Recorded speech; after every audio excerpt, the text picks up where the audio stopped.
morning, fellow Toastmasters and most honored guests, and especially Anthony. There you are with your red hat. All right.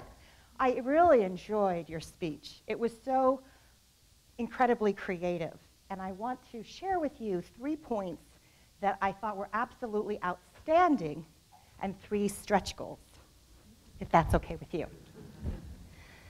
First of all, the outstanding points. Creativity.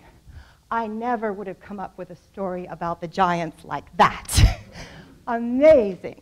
And your storytelling abilities were absolutely fantastic.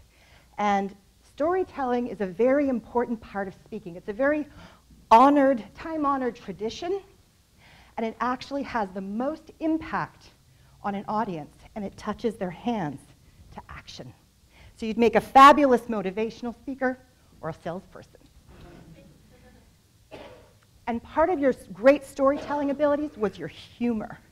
It was so funny, and you had such humorous energy, I would call it, because when you came up on stage and you gave your first, what we considered a joke, it looked like you didn't even think that we were going to laugh at it. It was 300 million years ago.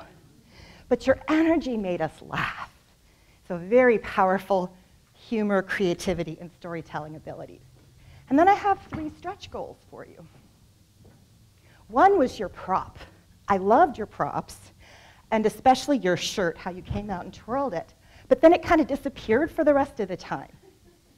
And I think it could have been more useful if you maybe put it down here and had it reversible. And maybe the giant's Pangea on the other side. And then your pause. You used a lot of pause. That's why you're great in humor.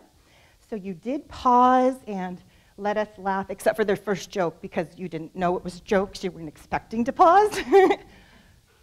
But pause is such a great key, especially if you forget your point, which it looked like you might have done slightly during your speech, but you handled it very well. And I actually have a tip from Bill Clinton. Would you like to hear it?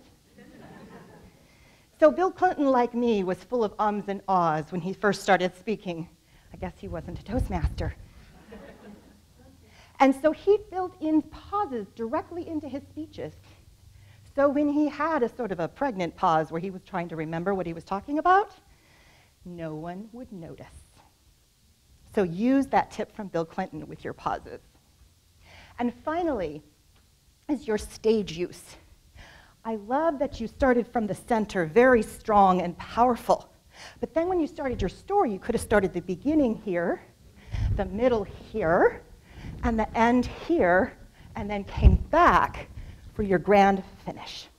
So again, I loved your creativity, your storytelling, and your humor, as well as your stretch goals are your props, and your pause, and your stage use. Thank you.